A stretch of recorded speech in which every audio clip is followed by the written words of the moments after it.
నమస్తే welcome to non stop news నేను కవిత నేను హిమబిందు బీహార్ అసెంబ్లీ ఎన్నికలకు నగారా మోగింది కేంద్ర ఎన్నికల సంఘం షెడ్యూల్ విడుదల చేసింది ఈసారి బీహార్ ఎన్నికలు 2 విడతల్లో జరగనున్నాయి నవంబర్ 6 నవంబర్ 11న పోలింగ్ జరగనుంది నవంబర్ 14న ఓట్ల లెక్కింపు చేపట్టనున్నట్టు chief election commissioner Gnanesh Kumar ప్రకటించారు బిహార్లో నిర్వహించిన ఓటర్ జాబితా ప్రత్యేక సమగ్ర సవరణపై జ్ఞానేష్ కుమార్ స్పందించారు ఎస్ఐఆర్ ముసాయిదాను ఆగస్టు 1న విడుదల చేశామని తుది జాబితాను సెప్టెంబర్ 30న ప్రకటించామన్నారు ఇప్పటికీ అభ్యంతరాలు ఉంటే స్వీకరిస్తామని తెలిపారు ఈ ఎన్నికలను ప్రజలకు ఎలాంటి ఇబ్బంది లేకుండా పారదర్శకంగా నిర్వహిస్తామని చెప్పారు సీఈసీ జ్ఞానేష్ కుమార్ 90,712 పోలింగ్ స్టేషన్లు ఏర్పాటు చేస్తున్నట్టు చెప్పారు బీహార్లో మొత్తం 7.43 కోట్ల మంది ఓటు వేయనుండగా వారిలో 3.92 కోట్ల మంది పురుషులు 3.5 కోట్ల మంది మహిళా ఓటర్లు ఉన్నారు రద్దీ నిర్వహణ కోసం ఒక్కో బూత్లో 1200 మంది ఓటు వేసేలా ఏర్పాట్లు చేశామని ఎలక్షన్ కమిషన్ తెలిపింది ఈవీఎంలపై తొలిసారి అభ్యర్థుల కలర్ ఫోటోలు వినియోగించనున్నారు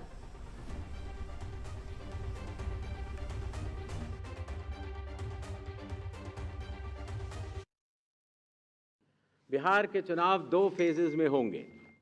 पहले फेज के डेट गैजेट नोटिफिकेशन 10 तारीख को आएगा, दूसरे का 13 को। Last date of making nominations पहले फेज की 17 को होगी, दूसरे की 20 को। स्क्रूटनी 18 और 21। विड्रॉल की आखिरी तारीख 20 अक्टूबर और 23 अक्टूबर और date of poll 6 November Thursday और दूसरा 11 नवंबर ट्यूसडे। काउंटिंग 14 नवंबर को होगी और पूरी चुनावी प्रक्रिया 16 नवंबर तक समाप्त कर ली जाए। బీహార్ ఎన్నికల బరిలోకి ఆమ్ ఆద్మీ పార్టీ దిగుతోంది ఎన్నికల్లో పోటీ చేసే 11 మంది అభ్యర్థుల తొలి జాబితాను విడుదల చేసింది బీహార్ ఎన్నికల్లో పోటీ చేయనున్నట్లుగా ఆప్ గత జూలైలో ప్రకటించింది 2024 లోక్సభ ఎన్నికల సమయంలో ఆ పార్టీ ఇండియా కూటమిలో భాగమైనప్పటికీ బీహార్ ఎన్నికల్లో తమ పార్టీ ఒంటరిగా పోటీ చేస్తుందని ఆ పార్టీ జాతీయ కన్వీనర్ అరవింద్ కేజ్రీవాల్ ప్రకటించారు బీహార్ ఎన్నికల నేపథ్యంలో ఎంఐఎం నేత అసదుద్దీన్ ఓవైసీ కీలక వ్యాఖ్యలు చేశారు తేజస్వి యాదవ్ పై మాటల దాడి చేశారు తేజస్వి ఓటర్లు మోదీ ఒడిలో కూర్చుని టీ తాగుతున్నందున బీజేపీ గెలుస్తుందని విమర్శలు గుప్పించారు బీహార్ జనాభాలో ముస్లింలు 19% ఉన్నారని వీళ్ల ఓట్లు లేకుండా ఏ ప్రభుత్వాన్ని ఏర్పాటు చేయలేరని అన్నారు ఇక బీహార్ ప్రజలు రాష్ట్ర భవిష్యత్తును దృష్టిలో పెట్టుకుని ఓటు వేయాలన్నారు అసదుద్దీన్ ఓవైసీ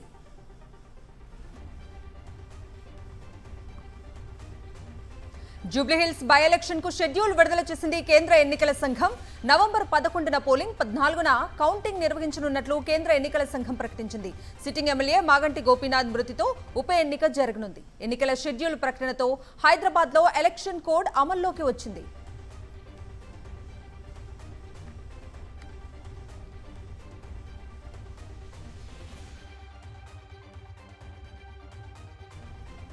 జూబ్లీహిల్స్ సీటుపై కన్నేసిన ప్రధాన పార్టీలు ప్రచారాన్ని మొదలుపెట్టేశాయి ఇప్పటికే సిట్టింగ్ స్థానాన్ని నిలబెట్టుకోవాలని పట్టుదలతో ఉన్న బీఆర్ఎస్ అభ్యర్థిని కూడా ఖరారు చేసింది మాగంటి గోపీనాథ్ భార్య సునీతను ప్రకటించింది ఆమె గెలుపు కోసం బీఆర్ఎస్ అధిష్టానం డివిజన్ల వారీగా ఎమ్మెల్యేలు ఎమ్మెల్సీలను ఇన్ఛార్జిలుగా నియమించింది బాకీ కార్డు పేరుతో కాంగ్రెస్ హామీలను ప్రజల్లోకి తీసుకెళ్లాలని బీఆర్ఎస్ భావిస్తోంది ఇప్పటికే కేటీఆర్ హరీష్ రావుల సమక్షంలో ప్రచారాన్ని కూడా ముమ్మరం చేశారు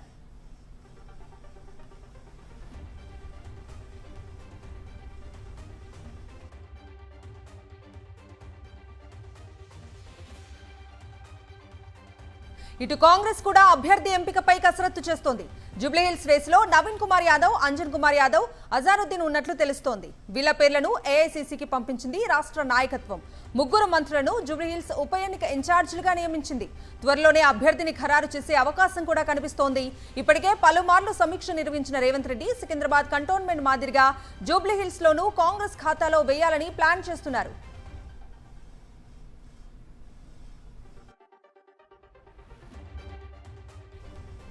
జూబ్లీహిల్స్ టికెట్ బీసీకే అన్నారు పీసీసీ చీఫ్ మహేష్ గౌడ్ ముగ్గురు బీసీలు గట్టి పోటీలో ఉన్నారన్నారు మంగళవారం సీఎం రేవంత్ రెడ్డితో చర్చించిన తర్వాత అభ్యర్థుల లిస్టును సీల్డ్ కవర్లో ఏఐసీసీకి పంపిస్తామన్నారు ముగ్గురు ఇన్ఛార్జ్ మంత్రుల రిపోర్ట్ ఆధారంగా అభ్యర్థి ఎంపిక ఉంటుందన్నారు 2-3 రోజుల్లో అభ్యర్థి ప్రకటన ఉంటుందని జూబ్లీహిల్స్ లో కాంగ్రెస్ గెలుపు ఖాయం అంటూ ధీమా వ్యక్తం చేశారు మహేష్ గౌడ్ ఇక బీజేపీ కూడా అభ్యర్థిని ఎంపిక చేయడానికి కసరత్తు చేస్తోంది ఉప ఎన్నిక రేసులో లంకల దీపక్ రెడ్డి, కీర్తిరెడ్డి, ఆకుల విజయ ఉన్నట్లు సమాచారం. దీనిపై 3-మెన్ కమిటీని కూడా ఏర్పాటు చేసింది కాషాయ దళం. మాజీ ఎంపీ రాములు, మాజీ ఎమ్మెల్యే ధర్మారావు, సీనియర్ నేత ఆంజనేయులతో కమిటీని ఏర్పాటు చేసింది. ఈ కమిటీ అభ్యర్థి ఎంపికపై అభిప్రాయ సేకరణ చేయనుంది. సీనియర్ నేతలు, డివిజన్ అధ్యక్షులు, కార్పొరేటర్ల అభిప్రాయాలు తీసుకోనున్నారు. అభిప్రాయ సేకరణ తర్వాత రాష్ట్ర నాయకత్వానికి నివేదిక ఇవ్వనున్నారు కమిటీ సభ్యులు. ఇక రేపు రాత్రికి 3 పేర్లను షార్ట్ లిస్ట్ చేసి అధిష్టానానికి పంపనుంది రాష్ట్ర నాయకత్వం. 3 రోజుల్లో అభ్యర్థిని ప్రకటించే అవకాశం కనిపిస్తోంది. ఉద్యోగులను చంద్రబాబు మోసం చేయడంపై వైఎస్ఆర్సీపీ అధినేత వైఎస్ జగన్ ఆగ్రహం వ్యక్తం చేశారు. తన హయాంలో అమలు చేసిన కార్యక్రమాలు చంద్రబాబు మేనిఫెస్టోని చూపుతూ ట్వీట్ చేశారు. ఆయన చంద్రబాబు, ఎన్నికలకు ముందు మీరు ఉద్యోగస్తులకు ఇచ్చిన హామీలు ఏమిటి అని ప్రశ్నించారు. తీపి మాటలతో అరచేతిలో వైకుంఠం చూపి తీరా ఇప్పుడు వారిని మోసం చేస్తారా అని మండిపడ్డారు.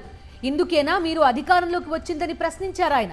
మంత్రివర్గ సమావేశం జరిగిన ప్రతిసారి ఉద్యోగస్తులకు ఇచ్చిన హామీల అమలు గురించి, వారికి చెల్లించాల్సిన బకాయిల గురించి మీ నుంచి ప్రకటన వస్తుందని వాళ్లు ఆశగా ఎదురుచూడడం, చివరికి ఉసూరు అనిపించడం మీకు అలవాటుగా మారిపోయిందన్నారు. కేబినెట్ సమావేశాల్లో మీ శ్రద్ధ అంతా భూ పందేరం మీదే తప్ప ప్రజల మీద, ఉద్యోగుల మీద కాదన్నారు.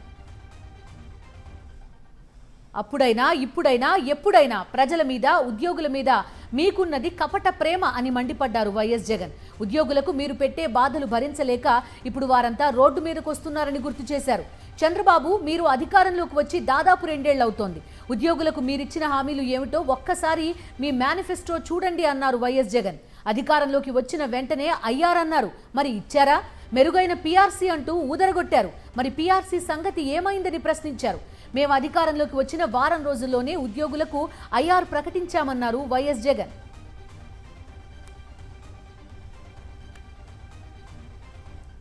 నకిలీ మద్యం కేసులో టీడీపీ నేత జనార్దన్ రావు భాగోతం తవ్వే కొద్దీ బయటపడుతోంది. ఎన్టీఆర్ జిల్లా ఇబ్రహీంపట్నంలో ఉన్న జనార్దన్ రావు మరో గోడౌన్లో ఎక్సైజ్ పోలీసులు తనిఖీలు చేపట్టారు. గతంలో బార్ అండ్ రెస్టారెంట్ నడిపిన బిల్డింగ్ లో ప్రస్తుతం గోడౌన్ ఏర్పాటు చేశారు.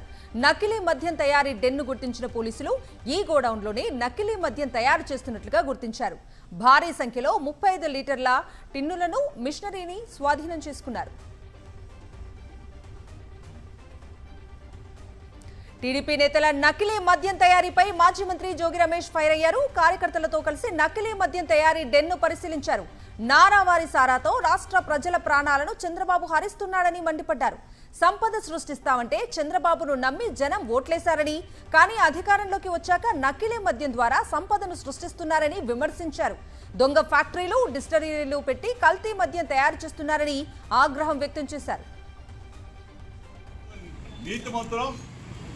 మేమేదో సంపద సృష్టిస్తాం, ఆ సంపదని ప్రజలకు పంచుతామంటే జనం నమ్మి మీకు ఓట్లేశారు. సంపద ఈ విధంగా సృష్టిస్తారు, ఈ విధంగా మద్యాన్ని ఏరులై కల్తీ మద్యాన్ని ప్రతి ఇంటికి పంచుతారంటే ప్రజలు నమ్మలా. ప్రజలు నిజమేననుకొని పాపం ఈ కల్తీ మద్యం తాగి చనిపోతాం. ఈరోజు ఇక్కడికి వస్తే జోగి రమేష్ మీద ఎందుకు వెళ్ళాడు, కేసు పెడతాం, అరెస్టు చేస్తాం, పెట్టుకోమని చెప్పడుగుతా ఉన్నా.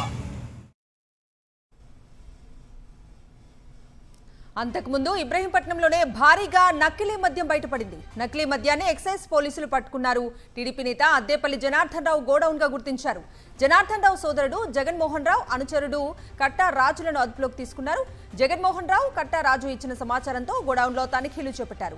గోడౌన్లో స్వాధీనం చేసుకున్న నకిలీ మద్యాన్ని భవానీపురం ఎక్సైజ్ కార్యాలయానికి తరలించారు.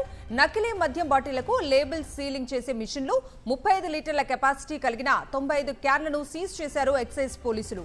హోలోగ్రామ్ స్టిక్కర్లు, వందల కొద్దీ ఖాళీ బాటిళ్లు, కేరళ మార్ట్, ఓఎస్డీ బ్రాండ్లకు చెందిన స్టిక్కర్స్ ను స్వాధీనం చేసుకున్నారు. స్పిరిట్, క్యారామిల్ ను మిక్స్ చేసి నకిలీ మద్యాన్ని నిందితులు సిద్ధం చేసినట్లుగా పోలీసులు గుర్తించారు. కల్తీ మద్యం కేసులో టీడీపీ నేత A1 జనార్దన్ రావు కోసం గాలిస్తున్నారు. జనార్దన్ రావు ఆఫ్రికా పారిపోయినట్లుగా అనుమానిస్తున్నారు.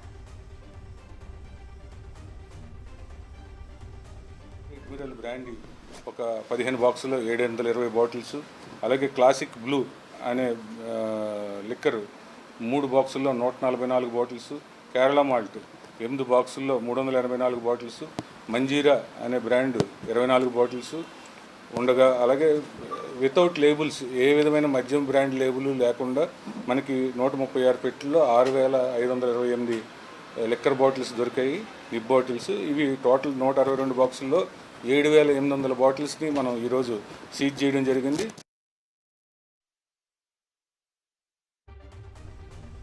ఏపీలో నకిలీ మద్యం విచ్చలవిడిగా తయారవుతోందని మండిపడ్డారు వైఎస్ఆర్సీపీ నేత జూపూడి ప్రభాకర్. సత్యసాయి జిల్లాలో ఇటీవల బయటపడ్డ నకిలీ మద్యం దందానే దీనికి నిదర్శనమన్నారు. ఆఫ్రికా నుంచి కంపెనీ వచ్చి నకిలీ మద్యం తయారీ సెంటర్లను ఏర్పాటు చేసిందని ఆరోపించారు. ఎక్సైజ్ అధికారులు నకిలీ మద్యాన్ని పట్టుకున్నారని తెలిపారు. సత్యసాయి జిల్లాలో ఇటీవల బయటపడినటువంటి ఒక దుర్మార్గమైనటువంటి ఘటన నేను మీ ముందుకు తీసుకొస్తున్నాను. నకిలీ మద్యం మాఫియా వీళ్ళు ఒక మండలంలో ఉన్నటువంటి ఒక దాబాని ఒక కుటీర పరిశ్రమగా మార్చేసి ఆఫ్రికా నుంచి ఒక కంపెనీ వచ్చేసింది. ఈ కల్తీ మద్యం వ్యాపారంలో అగ్రగణ్యులుగా ఉండి ఆఫ్రికాలో ఉన్న కంట్రీస్ మొత్తంలో ఈ కల్తీ మద్యం అమ్మినటువంటి వ్యాపారస్తులు తెలుగుదేశం పార్టీ కూటమి ప్రభుత్వంలోకి రావడంతో రాకముందే మాట్లాడుకొని వీళ్ళు అక్కడక్కడ దీని తయారీ సెంటర్ని తయారు చేసి పెట్టారట. దీన్ని ఎక్సైజ్ డిపార్ట్మెంట్ వాళ్ళు పట్టుకున్నారు ఈరోజు. ఏపీ పోలీసులు సుప్రీంకోర్టును ఆశ్రయించారు. సోషల్ మీడియా యాక్టివిస్ట్ సవీంద్రారెడ్డి కేసులో సీబీఐ విచారణ నిలిపేయాలని కోరారు ఏపీ పోలీసులు. సవీంద్రారెడ్డి అక్రమ నిర్బంధం కేసులో నిజాలు నిగ్గు తేల్చడానికి సీబీఐ విచారణకు ఆదేశించింది హైకోర్టు. హైకోర్టు ఆదేశాలను రద్దు చేయాలని ప్రతిపాడు సీఐ శ్రీనివాసరావు, లాలాపేట సీఐ శివప్రసాద్ పిటిషన్లో పేర్కొన్నారు.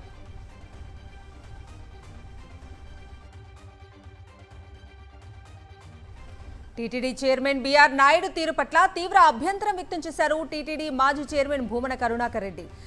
శ్రద్ధ కర్మల రోజున అడిషనల్ ఈవో వెంకయ్య చౌదరికి పవిత్ర భాగవత వస్త్రం ఎలా కప్పుతారని ప్రశ్నించారు.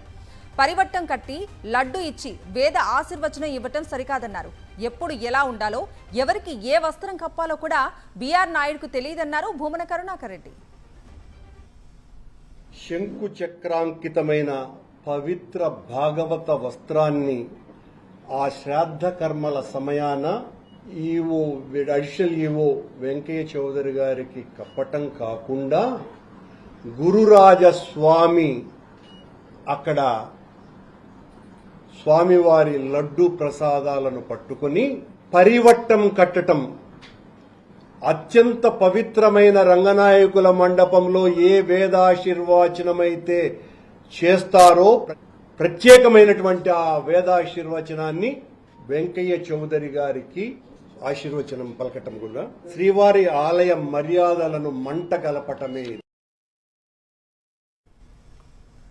పార్వతీపురం మన్యం జిల్లాలోని గిరిజన సంక్షేమ హాస్టల్లో విద్యార్థులకు పచ్చ కామెర్లు సోకి ఆసుపత్రి పాలవడంపై గిరిజన సంఘాలు ఆందోళన చేపట్టాయి. కూటమి ప్రభుత్వ నిర్లక్ష్యం వల్లే విద్యార్థులు అనారోగ్యం పాలయ్యారని తల్లిదండ్రులు ఆందోళన వ్యక్తం చేశారు. హాస్టల్స్ లో మౌలిక సదుపాయాలు లేవని పలుమార్లు జిల్లా అధికారులకు ఫిర్యాదు చేసినప్పటికీ పట్టించుకోలేదని వాపోయారు. అధికారులు ప్రభుత్వ నిర్లక్ష్యంతోనే ఇప్పుడు 150 మంది పిల్లలు ఆసుపత్రుల్లో చికిత్స పొందుతున్నారని, మరో 2 విద్యార్థులు మృతి చెందారని ఆవేదన వ్యక్తం చేశారు. ఇప్పటి వరకు గిరిజన శాఖ మంత్రి, స్థానిక ఎమ్మెల్యే, జిల్లా అధికారులతో ఒక్క సమీక్షా సమావేశం కూడా నిర్వహించకపోవడానికి కారణమేంటని నిలదీశారు. మేము వచ్చేసరికి పాపకి స్కూల్లోనే బాగాలేదు సార్. బాగాలేకపోతే ఇంటికి తీసుకెళ్ళాకేమో మేము కూడా హాస్పిటల్కి తీసుకెళ్ళాం సార్. తీసుకెళ్తే మోషన్స్, వాంతింగ్స్, జ్వరం అన్నీ ఉన్నాయి సార్. పక్కన చిన్న హాస్పిటల్ సార్ మరి. అక్కడ తీసుకెళ్తేమో బాటిల్ ఎక్కించారు, ఇంజక్షన్ వేసారు, తగ్గింది సార్. తగ్గింది కదా అని ఇంటికి తీసుకెళ్ళిపోయింది. ఇంటికి తీసుకెళ్ళిపోయిన తర్వాత నీరసంగా ఉంది కదా సార్. అంతే సార్. శనివారం తీసుకెళ్ళి నెక్స్ట్ వారం నైట్ 11 గంటలకు చనిపోయింది సార్.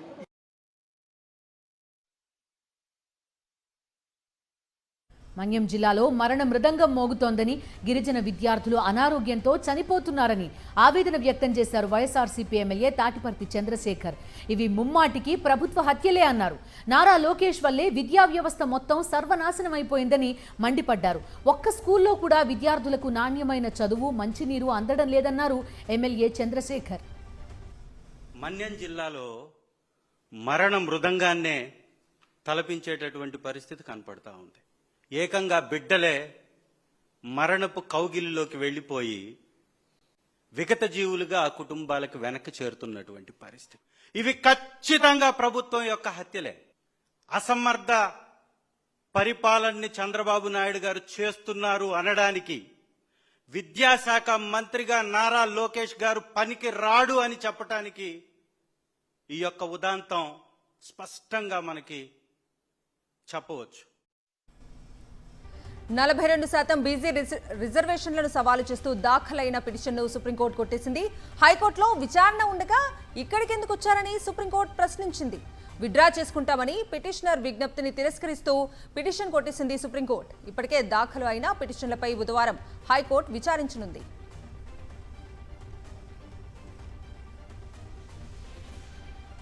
తెలంగాణ స్థానిక సంస్థల ఎన్నికల్లో బీసీలకు 42% రిజర్వేషన్లపై సుప్రీంకోర్టు తీర్పును స్వాగతించారు డిప్యూటీ సీఎం భట్టి విక్రమార్క. రిజర్వేషన్లపై ప్రభుత్వం తరఫున బలమైన వాదనలు వినిపించామన్నారు. సర్కారు నిర్ణయానికి వ్యతిరేకంగా వేసిన పిటిషన్ను సుప్రీంకోర్టు కొట్టేయటం అభినందనీయమన్నారు.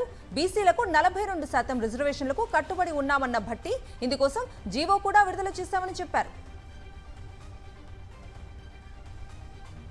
తెలంగాణను మోసం చేసిన పార్టీ బీజేపీ అంటూ మండిపడ్డారు మాజీ మంత్రి హరీష్ రావు. తెలంగాణలో పండే వడ్లకు సరైన ధర కల్పించడం లేదని మండిపడ్డారు. సబ్కా సాత్ సబ్కా వికాస్ కాదు, సబ్కా బక్వాస్ అంటూ విమర్శలు గుప్పించారు. ఇక సీఎం రేవంత్ రెడ్డి ఢిల్లీకి మూటలు మోయడంలో బిజీగా ఉన్నారని, తెలంగాణను పట్టించుకోవడం లేదని నిప్పులు చెరిగారు హరీష్ రావు. బీజేపీ అంటే అది తెలంగాణను మోసం చేసే పార్టీ. నీ ఉత్తర భారతదేశంలో, నీ గుజరాత్ లో, నీ ఉత్తరప్రదేశ్ లో వండే గోధుమలకేమో ధర వేస్తేవి, నా తెలంగాణలో వండే వడ్లకు ధర కమ్మి చేసిండా లేదా ఈ బీజేపీ వాళ్ళని నేను అడుగుతా ఉన్నా. ఒక్క బీజేపీ ఎంపీ అడుగుతాడా పార్లమెంట్ లో? కేంద్ర మంత్రి కిషన్ రెడ్డి అడుగుతాడా? కేంద్ర మంత్రి బండి సంజయ్ అడుగుతాడా? వడ్లకో నీతి, గోధుమలకో నీతి, ఇది ఎక్కడి నీతి అని అడగాలనా వద్దా ఈ కొడుకులు? కానీ కాంగ్రెస్ ఏంటంటే ఢిల్లీకి మూటలు మోసుంటేనే బిజీ ఉంటుంది. ఈయన కేరళకు, ఢిల్లీకి, కర్ణాటకకు ఈయననే బిజీ ఉన్నాడు. ఏడ తెలంగాణ గురించి పట్టించుకుంటాడు. హైదరాబాద్ రాయదుర్గంలోని భూమికి రికార్డు ధర పలికింది. రాయదుర్గం నాలెడ్జ్ సిటీలో ఎకరం 177 కోట్ల రూపాయలు ధర పలికింది. టీజీఐఐసి వేలంలో ఎంఎస్ఎన్ రియాలిటీ కంపెనీ 7.67 ఎకరాలు దక్కించుకుంది. ఎకరాకు 177 కోట్ల చొప్పున 1356 కోట్ల రూపాయలు పాడింది MSN reality company.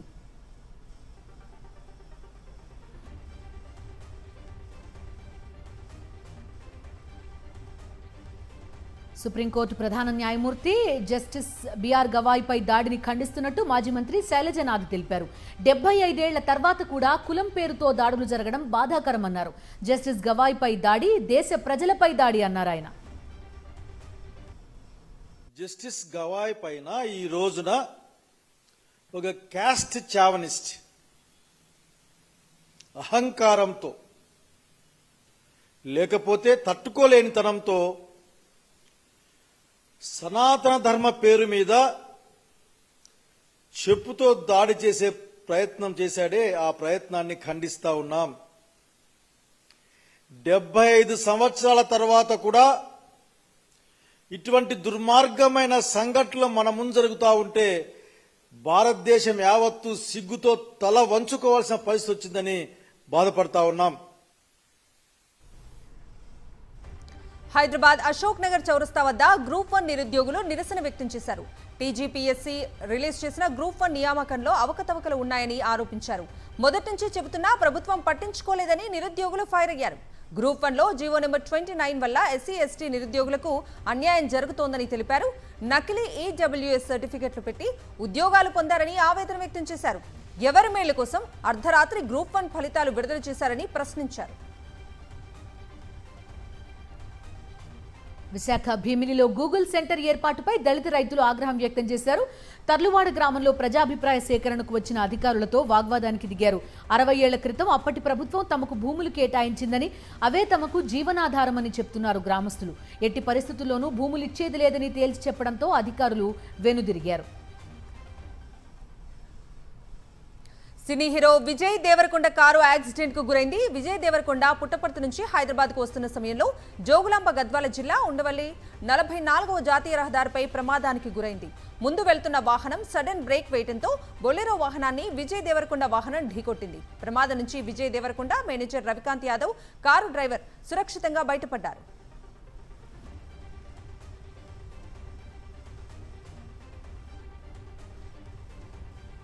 Maoist polit bureau సభ్యుడు మల్లోజుల వేణుగోపాల్ సంచలన ప్రకటన చేశారు. తాను ఇకపై పార్టీలో కొనసాగబోనని అనివార్య కారణాలతో పార్టీని వీడుతున్నట్టుగా ప్రకటించారు. ప్రస్తుతం ఉన్న పరిస్థితుల్లో పార్టీలో కొనసాగడం సాధ్యం కాదని 22 పేజీల లేఖలో స్పష్టం చేశారు. ఆయుధాలను విడిచి శాంతి చర్చలకు సిద్ధంగా ఉన్నట్టు మరోసారి ప్రకటించారు. పార్టీ అధికార ప్రతినిధి జగన్ కు మల్లోజుల వేణు లేఖ ద్వారా కౌంటర్ ఇచ్చారు. అంతర్గతంగా చర్చించిన తర్వాతనే ఆయుధాలు వీడాలని లేఖలో పేర్కొన్నారు. పార్టీ ప్రధాన కార్యదర్శి బతికి ఉన్నప్పుడే తీసుకున్న నిర్ణయమన్నారు మల్లోజుల. పార్టీ చేసిన తప్పుల వల్ల తీవ్ర నష్టం చూశామన్నారు. ఉద్యమం ఓటమి పాలు కాకుండా కాపాడుకోలేకపోయామని లేఖలో పేర్కొన్నారు మల్లోజుల. వర్తమాన ఫాసిస్ట్ పరిస్థితుల్లో లక్ష్యాన్ని అందుకోలేమని అభిప్రాయపడ్డారు. పార్టీని కాపాడుకోవాలని, అనవసర త్యాగాలకు ఫుల్ స్టాప్ పెట్టాలని మల్లోజుల సూచించారు. హైదరాబాద్లోని హబీబ్ నగర్లో చైన్ స్నాచింగ్ జరిగింది. మంగళసూత్రాల స్నాచింగ్ కేసులో 2 నిందితులను అరెస్ట్ చేశారు పోలీసులు.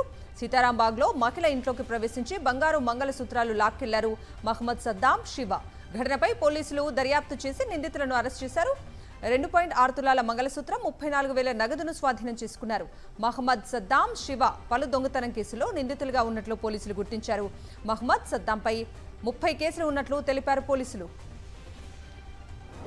Daramolla Nagamani, wife of Daramolla Vajrayya, age 58 years. ఈమె ఆక్యుపేషన్ ఎందుకంటే జింజర్ గార్లిక్ పేస్ట్ అమ్ముకుంటుంది. సో ఆ రోజు ఈవినింగ్ టైంలో ఒక అన్నోన్ పర్సన్ వచ్చేసి అతనికి జింజర్ గార్లిక్ పేస్ట్ కావాలని చెప్పేసి ఆమెను మాటలలో దించి ఆమె కొంచెం సైడ్కి తిరగడంతోనే ఆమె మెడలో ఉన్న పుస్తెల తాడు సుమారు 2.6 తులాస్, ఇందులో పుస్తెల తాడు 2.2 తులాస్, 2 పుస్తెలు ఉన్నాయి, అవి కూడా రికవర్ చేయడం జరిగింది. అవి 4 గ్రామ్స్. భారత నౌకాదళ అమ్ముల పొదిలో మరో అస్త్రం చేరింది. తీర ప్రాంతానికి చేరువలోని సాగర జలాల్లో శత్రు జలాంతర్గాముల ఉనికిని పట్టేసే యుద్ధ నౌక ఐఎన్ఎస్ అన్రోత్ నేవీలో ప్రవేశించింది. విశాఖ నేవల్ డాక్ యార్డ్లో జరిగిన కార్యక్రమంలో 2వ anti submarine warfare shallow water craft Androth జల ప్రవేశం చేసింది. Navy vice admiral Rajesh Pendharkar ఆధ్వర్యంలో దీన్ని కమిషనింగ్ చేశారు. కోల్కతాలోని ప్రభుత్వ రంగ నౌకా నిర్మాణ సంస్థ garden read ship builders and engineers దీన్ని రూపొందించింది. ఈ శ్రేణిలో ఇది 2వ యుద్ధ నౌక. నేషనల్ అప్డేట్స్ చూద్దాం. బీహార్లో పెద్ద ఎత్తున సంక్షేమ అభివృద్ధి కార్యక్రమాలు ప్రారంభించారు సీఎం నితీష్ కుమార్. పాట్నా మెట్రో తొలి దశను ప్రారంభించారు. మెట్రో ట్రైన్ కు పచ్చజెండా ఊపారు. ఐఎస్బీటీ భూత్నాథ్ మధ్య ఈ రైలు సేవలు అందించనుంది. అదే సమయంలో 21 లక్షల మంది మహిళల ఖాతాల్లోకి 10,000 రూపాయల చొప్పున జమ చేసింది నితీష్ ప్రభుత్వం. ముఖ్యమంత్రి మహిళా రోజ్గార్ యోజన కింద ఈ నగదును బదిలీ చేసింది.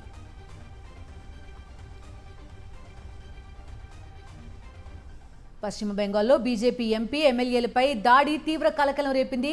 జల్పాయిగుడి జిల్లాలో వరద ప్రభావిత ప్రాంతాలను పరిశీలించేందుకు వెళ్తున్న బీజేపీ ప్రతినిధి బృందంపై కొందరు దాడి చేశారు. ఎంపీ ఖగేన్ ముర్ము, ఎమ్మెల్యే శంకర్ ఘోష్ల కార్లను ధ్వంసం చేశారు. దాడిలో బీజేపీ ఎంపీ ఖగేన్ ముర్ము తీవ్రంగా గాయపడ్డారు. రక్తమోడుతున్న ఎంపీ వీడియోలను సోషల్ మీడియాలో పోస్ట్ చేశారు BJP IT cell chief Amit Malviya.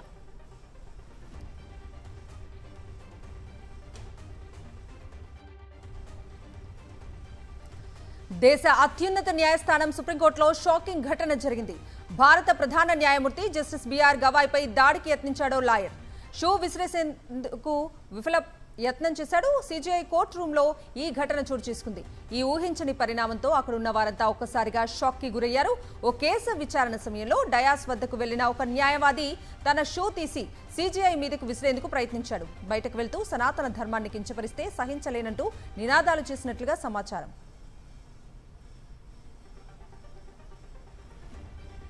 Sabarimala Ayyappa స్వామి ఆలయ బంగారు తాపడం పనుల్లో జరిగిన భారీ అక్రమాలపై కేరళ హైకోర్టు తీవ్రంగా స్పందించింది. ఈ కుంభకోణంపై సమగ్ర దర్యాప్తు నిర్వహించేందుకు ఎస్ఐటీ ఏర్పాటు చేయాలని ఆదేశాలు జారీ చేసింది.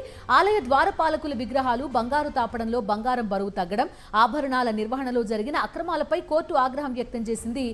అడిషనల్ డీజీపీ వెంకటేష్ నేతృత్వంలో సిట్ను ఏర్పాటు చేయాలని ఆదేశించింది.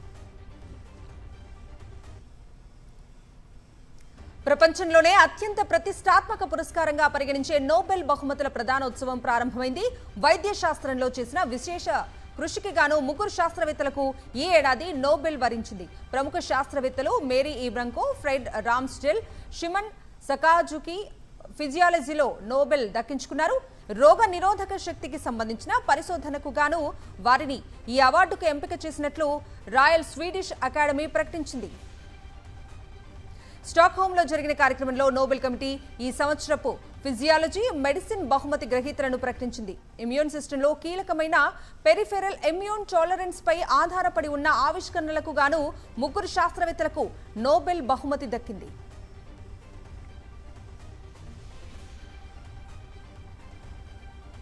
ప్రపంచంలోనే అత్యంత ఎత్తైన ఎవరెస్ట్ పై భారీ మంచు తుఫాను విరుచుకుపడింది. టిబెట్ వైపుగా సుమారు 16,000 అడుగుల ఎత్తులో 1000 మంది పర్వతారోహకులు, స్థానికులు చిక్కుకుపోయారు. చిక్కుకుపోయిన వారిలో కొందరు తీవ్రమైన అనారోగ్యం బారిన పడినట్టుగా తెలుస్తోంది. శరీర ఉష్ణోగ్రత తీవ్రంగా తగ్గిపోవడం, ఆక్సిజన్, ఆహారం, తాగునీటి కొరత వల్ల పరిస్థితులు క్లిష్టంగా మారాయి. ఎవరెస్ట్ పై చిక్కుకున్న వారిని రక్షించేందుకు రెస్క్యూ ఆపరేషన్ చేపట్టారు. హెలికాప్టర్ల ద్వారా వారిని సురక్షిత ప్రాంతాలకు తరలిస్తున్నారు.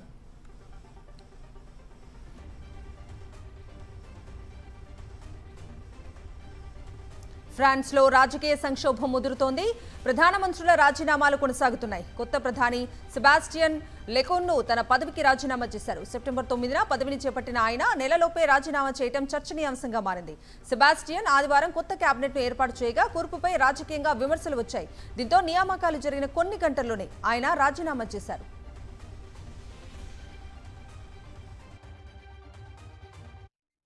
బిజినెస్ అప్డేట్స్ చూద్దాం. ఇవాళ స్వల్ప లాభాల్లో ప్రారంభమైన దేశీయ స్టాక్ మార్కెట్స్ ట్రేడింగ్ క్లోజ్ అయ్యే సమయానికి భారీ లాభాలు చవిచూశాయి. సెన్సెక్స్ 583 పాయింట్ల లాభంతో 81,790 పాయింట్ల వద్ద, నిఫ్టీ 183 పాయింట్ల లాభంతో 25,077 పాయింట్ల వద్ద నిలిచాయి.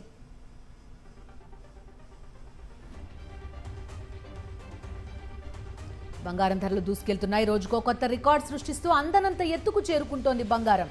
ట్రంప్ టారిఫ్లు, అంతర్జాతీయ భౌగోళిక పరిస్థితులు, కేంద్రీయ బ్యాంకుల కొనుగోళ్లు కలిసి పుత్తడికి ఇన్నాళ్లు డిమాండ్ పెంచగా తాజాగా America federal government shut down ఇంకా కొనసాగుతుండటంతో బంగారం ధరకు పట్టపగ్గా లేకుండా పోయాయి. దీంతో అంతర్జాతీయ ధరలను అనుసరించి దేశీయంగా పసిడి ధర సరికొత్త రికార్డులను తిరగరాస్తోంది. 24 క్యారెట్ల 10 గ్రాముల బంగారం 131,460కి చేరుకోగా 22 క్యారెట్ల 10 గ్రాముల గోల్డ్ రేట్ 125,930 రూపాయలు పలుకుతోంది. ఇటు కిలో వెండి ధర కూడా 1,50,000 దాటింది.